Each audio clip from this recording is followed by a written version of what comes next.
What's up, guys? So, first of all, I wanted to just say I hope you guys all had a wonderful Christmas and just holiday season in general. I know we're gearing up into New Year's, so really, I just hope everybody this week has, had a good one and a happy and healthy and safe New Year. So, right now, we're entering unfamiliar territory with the Jaguars as the Jaguars are still alive this time of year. I mean, usually this time of year, we're debating whether we want to win for the culture or lose to get the better draft pick. But right now, the draft is not on our minds as the Jaguars are gearing up for a playoff run. And right now, where it stands is it would pretty much take an epic collapse for the Jaguars to not make the playoffs.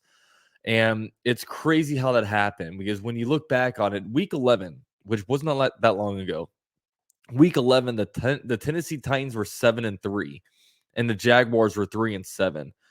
Now, then the Tennessee Titans went on to lose 5 games in a row, and the Jaguars went on to win 4 out of 5 games. And now the Jaguars, due to tiebreaker, are now in first place in the AFC South. And it's wild. I mean, it really is wild. And the Jaguars have 2 games left in the season. They traveled to Houston, and they also host the Titans at home. And this is one where look the Texans game. I know a lot of us were going back and forth on what to do that game because the game in a grand scheme of things really doesn't matter. It does matter in a certain circumstance though, because the Jaguars can still get a wild card. If they beat the Texans and lose to the Titans, they're still alive, but a bunch of things have to happen. In weeks, basically 5 different games need to go these different ways. New England in week 17 needs to defeat Miami. Seattle needs to defeat the Jets, and Buffalo needs to defeat New England. Then the following week, actually, I think I have that wrong. Yeah, I put that down wrong. And then in the following week, in week 18, actually, whatever. I completely botched this one. But basically, 5 different results, 5 different things need to happen. So it's probably not going to happen. It's kind of like it's just where you're going to parlay these different 5 games together. So not going to happen. The easiest way to do it is just the Jaguars defeat the Titans in the final week, and then you're hosting a playoff game, which is definitely the most ideal way to do it. Now, history is definitely against the Jags these next 2 games. The Jaguars have not defeated the Houston Texans since 2017. So Jaguars are currently on a 9-game losing streak against the Houston Texans, which is not great. And also the Jaguars have not swept the Tennessee Titans since 2005. However, it is a new year, a new era. The Jaguars have been breaking several bad streaks, whether it be the huge losing streak against the NFC. The Jaguars snapped that a week and a half ago. The Jaguars won multiple away games this year, hadn't won an away game since 2019. The Jaguars hadn't beaten the Titans in a long time. The Jaguars were able to do that. Haven't won an away primetime game since like the mid 2000s or something. It's just in the first time they've won 3 games in a row since 2017. But just a lot of things are breaking this year, and it's because we are a better team. We have a better quarterback, and just a bunch of cool stuff is happening. And you look at the Jaguars right now. Like I said earlier, it would take an epic collapse for the Jaguars to not make the playoffs, because when you look at the Tennessee Titans right now, they are terrible right now. I mean, they just lost to the worst team in the NFL, the Houston Texans. They are on a 5-game losing streak. They've scored under 20 points in 4 out of 5 of those losses. The only time they scored over 20 points was against the Jags in garbage time. They don't have Ryan Tannehill anymore. They're starting Malik Willis, who is not NFL ready. Derrick Henry's banged up. The whole entire team is banged up. There's a lot of finger pointing, and I've legitimately been checking in on Titans fans and YouTubers, and they're like, they legitimately don't want to make the playoffs. They would rather at this point, lose to get a better draft pick. And right now they almost don't want to win the AFC South, because they know that they, in their heart of hearts, believe that they're going to get demolished in the first week, and they just want to avoid the embarrassment. So, the Titans are in a bad spot right now. And, when you look at the Jaguars versus the Titans, the Jaguars are, playing on a really good level of football, and the Titans are, just not. So at this moment, like I said, if the Jags don't fall on their face, they should be able to, be in it, which would be this would be super awesome. And really, if the Jaguars do make the playoffs, they are an extremely dangerous team. I mean, they really are. When you because right now, when you look around, the Jaguars are one of the best teams in the AFC, or at least they're playing like that. And you even look at the different teams in the AFC playoffs right now. Of the teams that have clinched the playoffs in the AFC, the Jaguars are 2-1 against them. They defeated the Chargers, they defeated the Ravens, and they lost to the Chiefs. And when you look at the teams that are still alive in the AFC playoff hunt, they're 5-1 against these teams. Defeating the Jets, defeating the Raiders, and defeated the Titans. So the Jaguars right now are playing the good bunch of football. And why is that? It's because, look, Trevor Lawrence is playing as one of the best quarterbacks in the NFL right now. Really, through this last 6-7 game stretch, Trevor Lawrence has been on an absolute tear. By the numbers, just one of the best quarterbacks out there. And also, Doug Peterson is just an incredible coach. And really, when you look around and you look at teams that have had sustained success in the NFL, it's not necessarily the team that has the best quarterback. It's not necessarily the team that has the best head coach.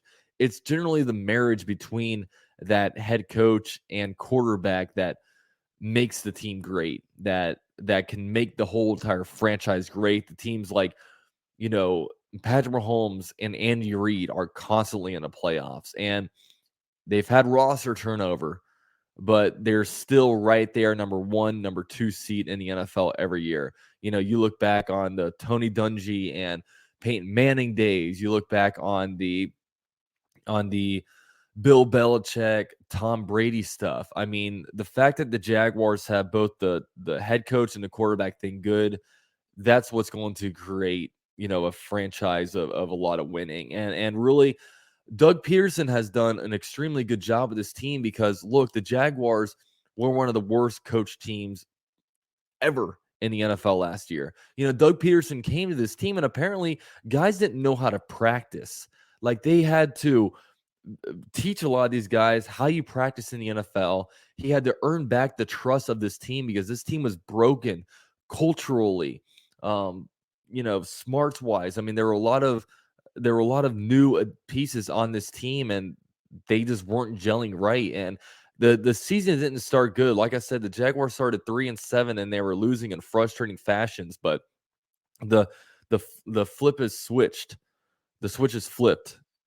I don't know how to say that, but and then now the Jaguars are able to edge out those close games. Now the Jaguars are coming from behind and winning. I mean, a couple of these wins, the Jaguars were down by 17 in both the Raiders game and the Cowboys game. And at no point did you really feel like we were out of it because, we have a team that is bought in. We have a team that's well coached. We have a quarterback that's playing really good football. And it's really exciting to see. I mean, this is, and when you go into the playoffs, you want to go into the playoffs hot. You don't want to be a team that starts off great and then because I remember just last year in 2021, the Arizona Cardinals were amazing. They started off like 8-0 or 9-0, and then they started playing sloppier toward the end, and then they got demolished in the first round of the playoffs. You want to go into this thing, with momentum, and that's a big reason why. I know last Friday or last Saturday when the Titans lost to the Texans, I was saying, okay, next week game doesn't matter. Should we bench the starters? And I was gonna kind of wait to hear what people smarter than me said, and pretty much everybody says, look, you play the stars, you want to go in with momentum. And I can definitely see that. Like the Jaguars, you want them to continue to be on a roll, you want them to take care of business, especially, you don't want to, because I don't want to go out there and play our backups and then lose to the Texans 13-10. It doesn't get you feeling good. I just really hope best case scenario the Jaguars can go out there, get like a 3-touchdown lead in the fourth quarter, then you can just rest some guys that way, and then you can go in feeling good. But we'll see what happens next week. But really, like, all eyes are on that final matchup. And you look at the Jaguars right now, like the Jaguars are confident. You're seeing different players break out each game, whether it's be on offense, like Evan Ingram's been playing amazing. Zay Jones has had some games. Christian Kirk has his numbers have kind of dropped lately, but at any moment he'll be able to go out and have a good game. It's just pretty much, who's the hot hand. ETN ran pretty good last game. Just got to take care of the ball, and offensive line is playing well. So, the Jaguar and most of all, Trevor Lawrence is playing extremely confident. You can tell this offense is now his offense. This offense, he is no longer a student of this offense. He is now the teacher almost of this offense, and he's getting these guys in position. He's commanding the field. He's knowing when guys are making his breaks, where guys are going to get open, where he needs to put the ball, what he needs to call when he's under center when it comes to protection packages. And overall, it's awesome to see. This is really, these last 7 weeks have been some of the best, probably the best football I've seen from the Jaguars, if I'm being completely honest, because what do I compare to 2017? Uh, just not a whole lot. And a great thing is that the defense seems to be figuring it out. I mean, we had a huge weakness at cornerback, and then all of a sudden you put Darius Williams outside, and boom, the that's all it took to kind of fix that other cornerback spot. You're being a little bit more dynamic when it comes to where you're lining up your defensive linemen and outside linebackers. You're trying to figure out the best way to use Chad Muma and Devin Lloyd, and just overall, we're finally starting to get some pressure on a quarterback, and the whole entire team is playing more confident. We're getting the turnovers. We are, like I said, man, like the title of this video, we are a dangerous team if we were to make the playoffs, especially being at home the first round, and especially just with the great quarterback play. So, with all that said, super excited to see how this season plays out. Super excited that it's currently December 27th, and I'm talking about how we can go out and win football games you know, instead of being 2-14. And you guys know the vibe. So it's definitely an exciting time. So let me know what you guys think, man. Drop a like on this video. Let's go win some games, baby, and let's get into the playoffs. Go Jags.